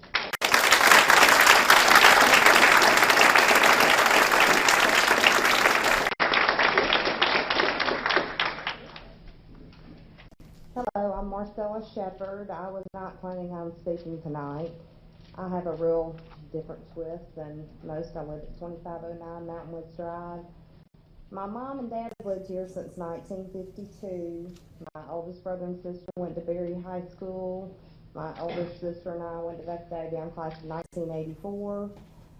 I say we keep the rebel name and ditch the mascot. Do we have to have a mascot? I mean, that way both sides are happy. My daughter's starting as a cheerleader, will be a cheerleader at Vestavia High School, and she's proud to be a rebel. And I'm proud of her for being a rebel. And I just hate to see this whole community divided over political correctness. I feel like we're better than that. I feel like we should remain the rebels and just not even have a mascot. I know that's a crazy twist than anybody, has said here tonight, but or dress him up like Uncle Sam, unless people are offended by our country. But I'm just a little different thought maybe to that than totally getting. I did worry about. I paid out a lot of money in cheerleading outfits so far this year, and I just think it's going to cost the system a lot of money to redo everything that we've had for years and years and years, 45 years. And I just wish you would consider keeping the rebel name, but perhaps changing the mascot or no mascot. That's just my view. Thank you.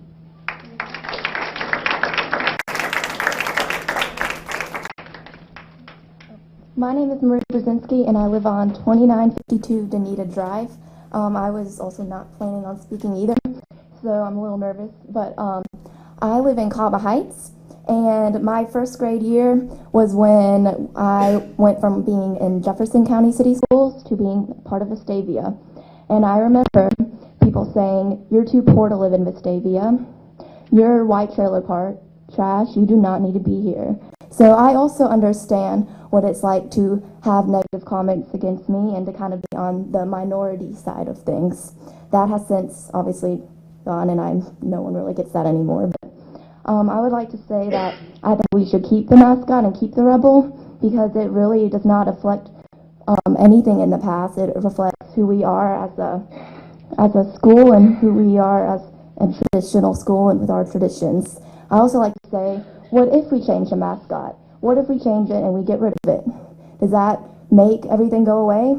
I know that there are some racism and that there are things that happen in our community, but I also understand that if we just took away the rebel mascot, that it would not solve all our problems. We would still have problems, and I don't think that that's the answer to our problem. And I also think that as a school board, y'all would keep the students' interest in mind and let them decide on whether they want to be a rebel or if they want to change it. Thank you.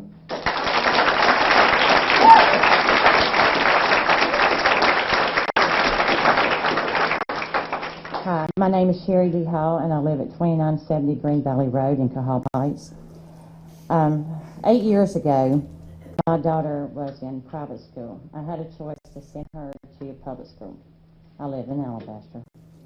I Googled so much, did a lot of research. I'm like, Vestavia.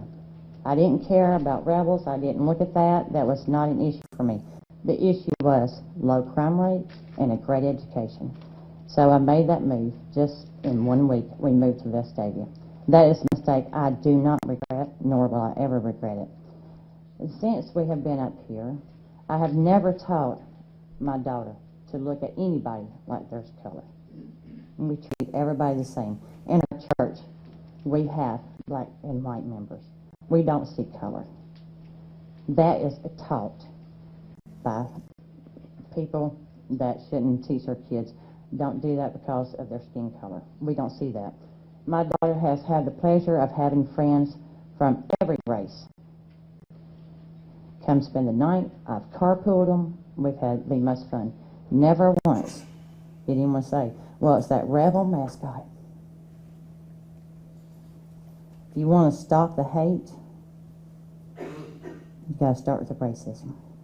Stop the racism. And it starts within you. If you go in your heart and you pray about it and let everybody see how you treat people, that is what people should judge you on, not by any symbol whatsoever. My daughter is proud to be in the Rebel Band. That has just been one of the great things that she has always loved, and she wants to continue that. She will continue to be in the band no matter what. The only thing she said is, Mama, can you tell them that we're all in this together and to let this go. Stop the hate. It doesn't matter about, that's not what the rebel mascot represents. And to just pray for everybody. Thank you.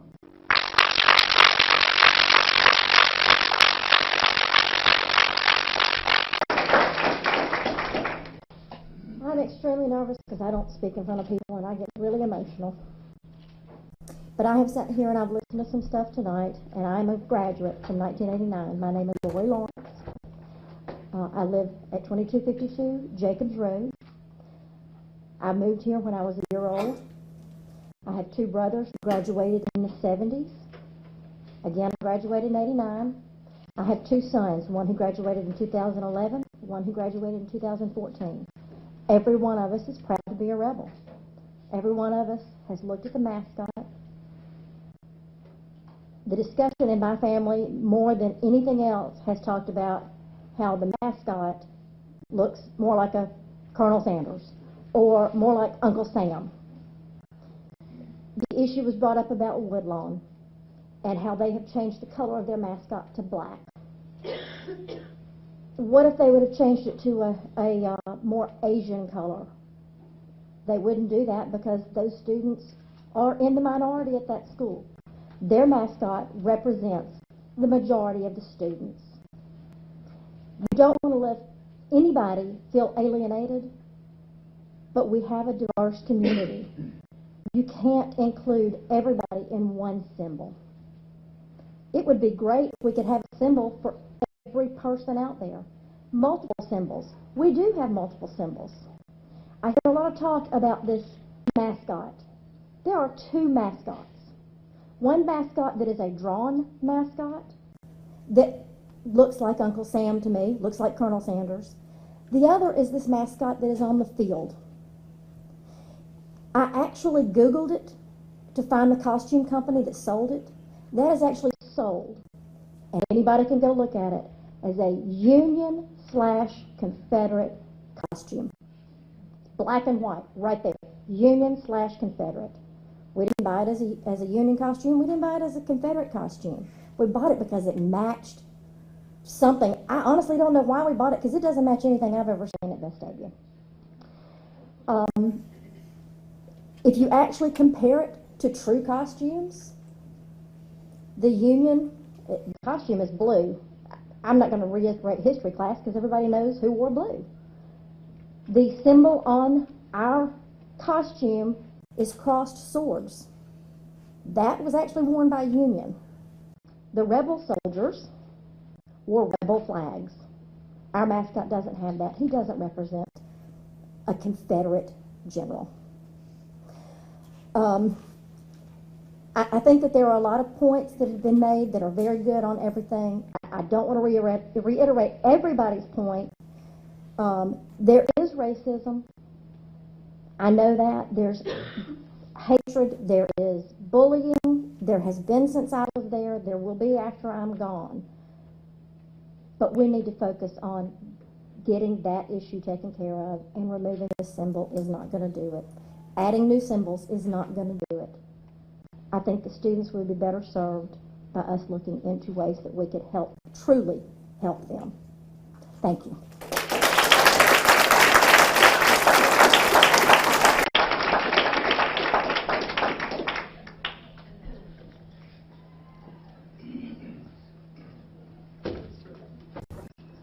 Hey everyone, I'm Daniel Otto. I currently go to school in Tuscaloosa, University of Alabama, Roll Tide. My address, I'm graduating this year, is going to be in 1322 17th Street West in Atlanta. I'm a proud graduate of the year 2005. I think that in of itself that's why I think I'm not reiterating anything that anyone said. I'm kind of falling in a different year than when I've seen most people come up. First, I want to begin, thanks to the Board of Education for putting this together. I think this is awesome. I've been in college for 10 years. I went to Auburn first for 5 years, War Eagle, got 2 degrees there, and now I'm finishing up a degree at the University of Alabama. Roll Tide, and go Rebels, and I currently have a job at the Federal Reserve Bank of Atlanta, so go USA. I certainly attribute myself to all of that, and I think what I will be saying, what's interesting enough is that I probably fall in someone's group, everyone here, but my opinion is going to be something of a compromise, and because of that, I think I won't get a whole lot of applause, but, one side or the other.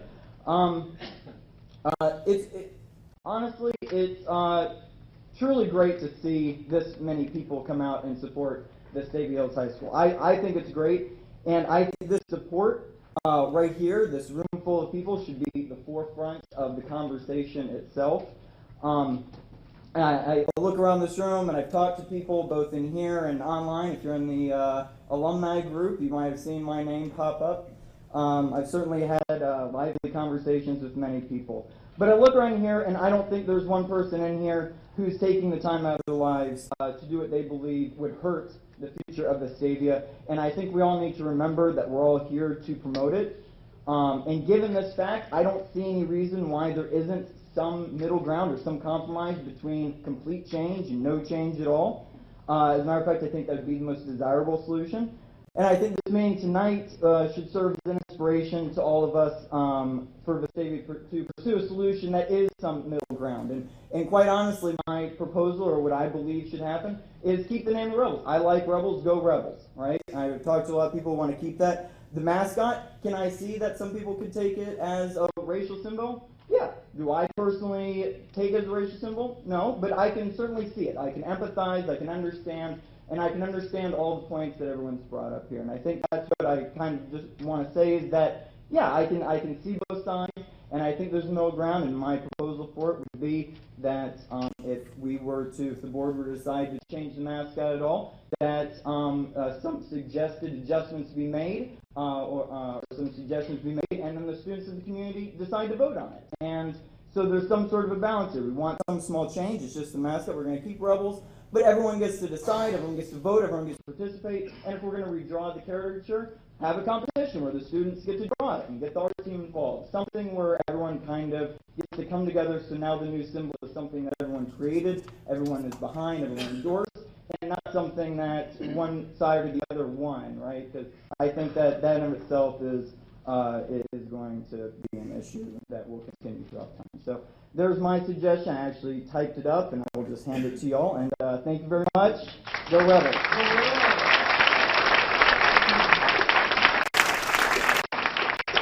evening, Just ladies a and gentlemen. reminder, we're going to stop as close to 8 as possible, so the folks queued up now, those will be the final speakers. Not about to tell the Senate. Good evening, ladies and gentlemen. My name is Terry Buster. My address is 1318 Liberty Park Loop, Birmingham, Alabama, 35242. I am not speaking on behalf of myself tonight, a fact for which I'm sure the board members and Attorney Boone are eternally grateful. I am reading a statement from my son, Gray Garris, who is a 2015 graduate of Vestavia Hills High School. He was unable to access the building tonight, and he would like for his words to be read. So y'all have to pardon me if I'm not looking at you. I am Gray Garris. I am a 2015 honors graduate of Vestavia Hills High School. Thanks to the education I received at Vestavia Hills, I received nearly $100,000 in scholarship money from a single university. Thanks to my education, I will probably only have to pay for personal expenses while I am in school. During my tenure at the high school, I participated in cross-country and track as a varsity athlete for 4 years. Unlike many of the male athletes who have spoken tonight, I was able to compete for my school for a state championship. I wish everyone had that experience. A few years prior to my arrival at VHHS, Cass McWater strongly discouraged the use of the Confederate battle flag on VHHS property. When he failed to be able to stop them from being brought to football games, he had a compromise and made exchanges of flags. And yet the flag is still here, worn at every football game, stitched into the uniforms of our sports teams, embossed on our trophies, and plastered many feet high on the wall of our basketball court. I speak, of course, of the Rebel Man. The Rebel Man is the embodiment of the bigotry and cruelty the Confederate flag has traditionally represented. The two have been so deeply intertwined over the years that simply banning the flag alone is parallel to feeling accomplished for putting out one single tree while the rest of the forest continues to burn. While the word rebel can always be understood as honorable, in context with the Confederate flag and the Rebel Man, it equates to hatred of those whose skin color is different from our own. I was never required to display him or the word rebels on my singlets and uniforms. My coach was not comfortable with asking his African American track athletes to wear that. He did allow one of my classmates to place the Rebel Man on a warm-up jersey for the cross-country team, which was 100% white. I agree with his decision not to use those symbols. The Vestavia Hills school system has touted their academic accomplishments for years, especially We the People. You have heard Olivia speak tonight as to her experience with We the People. Why, when we are such a superior educational institution with such a supposed great grasp on our nation's history, have we been so blind to the historical significance of the mascot displayed by our school? I hope you will consider changing both the mascot and the name. This is not a decision we, the students, need to make. Sincerely, Gray Garris.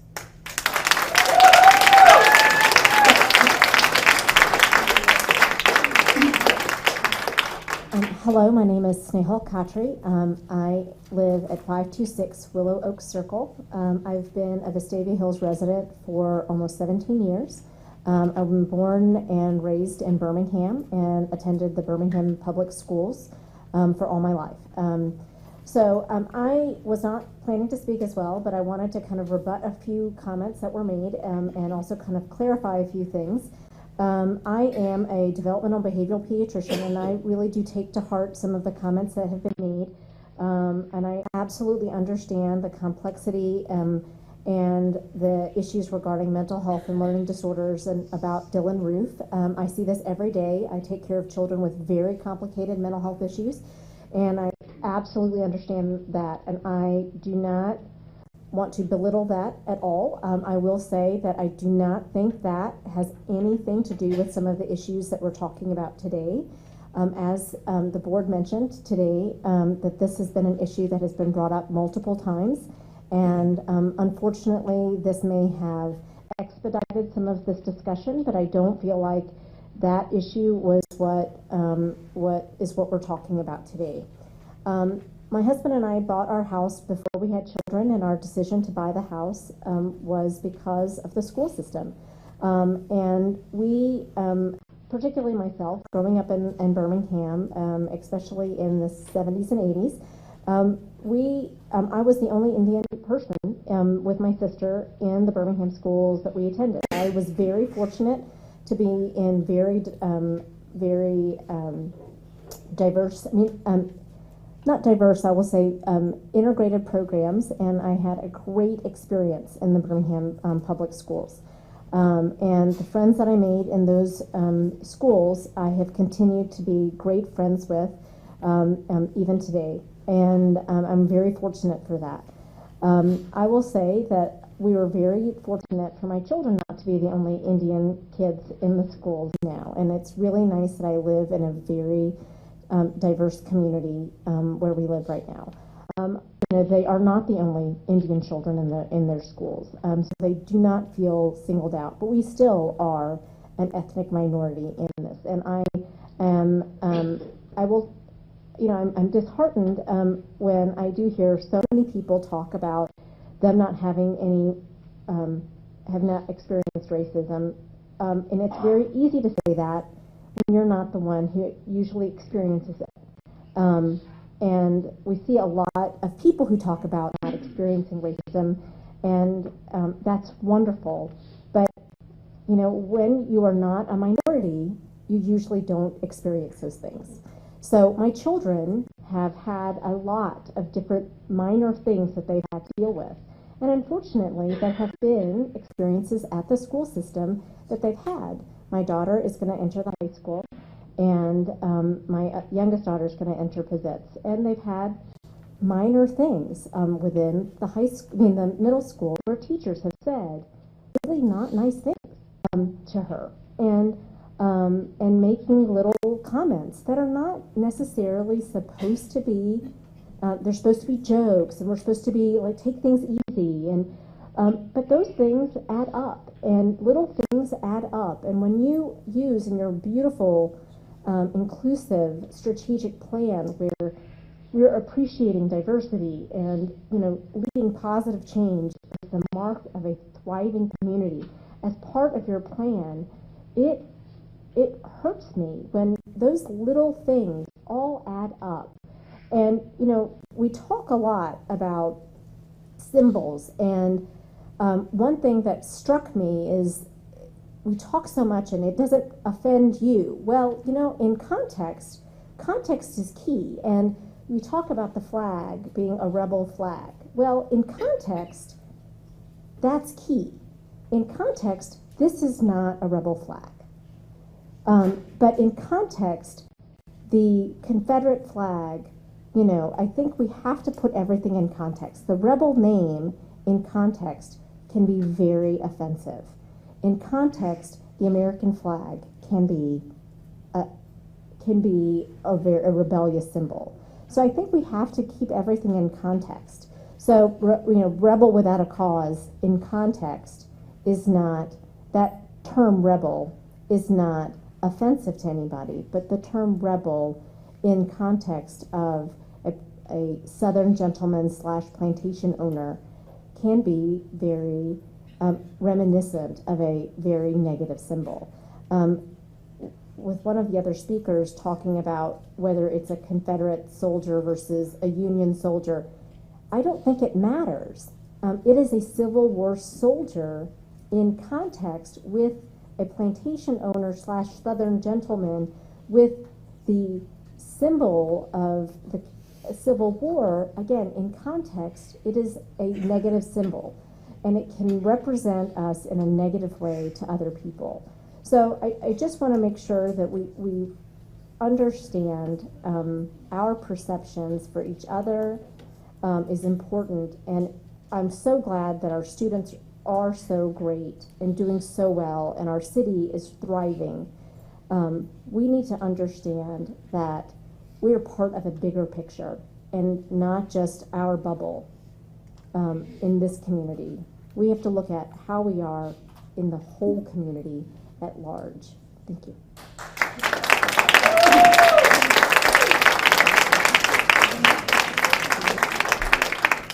Good evening. My name is John Lee. I grew up in Center Point, Alabama. Graduated Irwin High School in 1979. If anybody's aware of those times, we had a lot of racial problems in Center Point. at that time. I may be the fairest skinned person in here, so I may have not seen a lot of things. But the girl I dated and the girl that I ended up married was a Native American Indian. And at that time, nobody really knew who she was. Dating her through high school and college, I went through all kinds of things of all types of racial slurs, everything else. I spent many a time in the city jail defending her honor. Talking to some of the people here, I understand a lot of that goes with that. My son has gone to school here. He loved here, graduated in 2014. I'm a national sales director of a company that's located in Chicago, Illinois. On the board, I am the only Caucasian on the board. It's an MBE company, which is a national business of ethics. So I'm the only Caucasian on the board with it, and I call on companies all over the United States. As far as the gentleman saying that nobody would put a Colonel Reb or anything up, Yum Foods is a $45 billion company, and they just brought Colonel Sanders back to sell chicken for them to bring back from what they did in the 50s. So there's nothing racial with that. Nobody's associated anything with that. So there's something with that for a company of that size that he said it wouldn't be brought back, but yet it has. So if all the things going on, my son couldn't be here earlier, but I appreciate everybody showing up. And the kids have done a great job speaking. I'm proud of what they've done. My son's a rebel, will always be a rebel. And even though Irwin High School is no longer here, I love it here in Vestavia, and I'm a Vestavia rebel. So thank you very much.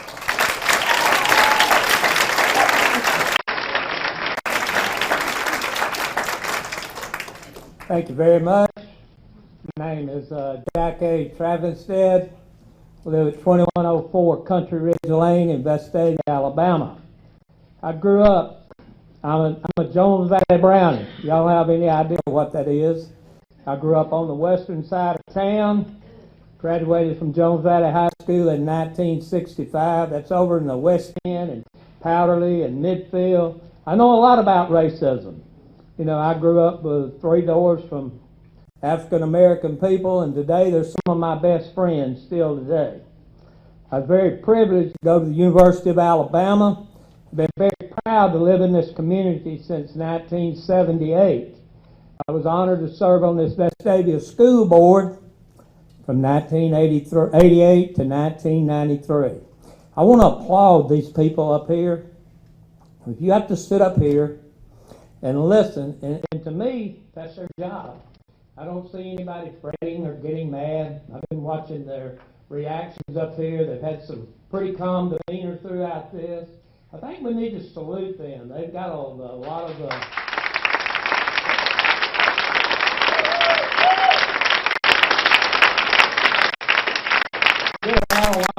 bad publicity on Facebook. I look around and see the mayor and some of the council people back here too. Hey, we elected them. And I'm damn proud of every one of them. And you should be. You put them in there, and I tell you what, I'm honored for Butch and what he's meant to this community. And I see John Henley back here and George Pierce. Hey, they're doing an outstanding job.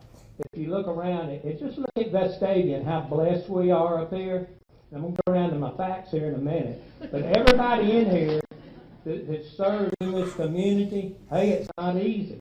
It's not easy to sit up here and listen to all this and have to make a decision that's going to impact everybody in this room. And to be honest with you, I love confrontation.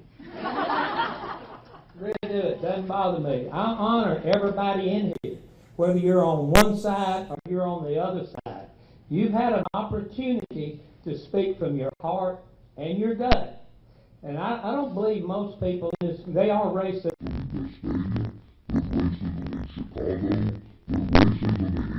West End, Fairfield, Hewitttown, Mountain Brook, it's never going away, folks. You know, it starts at the home. The home. You the parents, me the parent, me a grandparent. It's the values that we teach our children. Whether we got a rebel flag, a rebel mascot up here or not, we got to do a better job not only in Vestavia, but across America.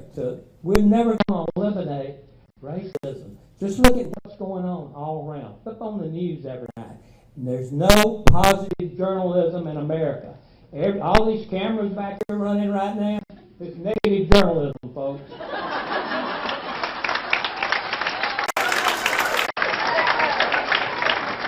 They know it, we know it. Don't be mad at them, that's their job. Their job is to play the news as it unfolds. And I sit here tonight, and I'd be remiss. I have 3 daughters that went to Vestavia Hills High School, wonderful education, all graduates of the University of Alabama. Had the teacher, the daughter now that's taught 20 years in Vestavia. Have another daughter that worked in the school system, got her master's, got tenured, got pregnant, had a baby, married, by the way. And then she had to go to work for me 3 days a week, and I promise you, she'd rather listen to you parents than listen to me every day. I've had a business in this community for 40 years. This community's been good to me. But when we talk about, I've listened to all the different things that we've discussed here tonight.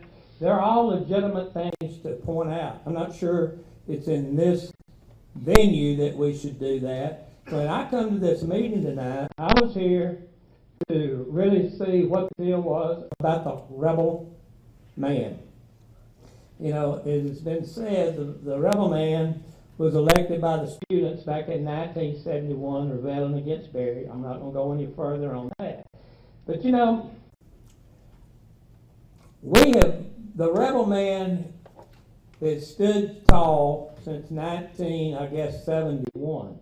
And I haven't seen, there is racism here, but the most amazing thing about this community, we was just voted the #1 place to live in the state of Alabama.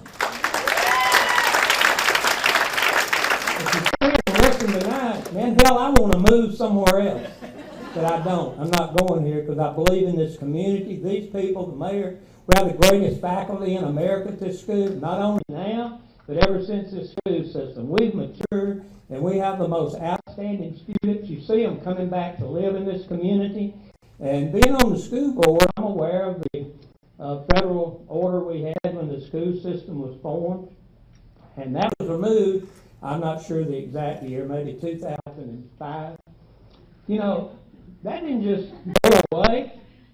You know, the federal courts, the NAACP, their lead attorneys, they had 22,000 pages, not 200, but 22,000 pages to review on how Vestavia had handled discrimination or racism to see if they were going to remove that order.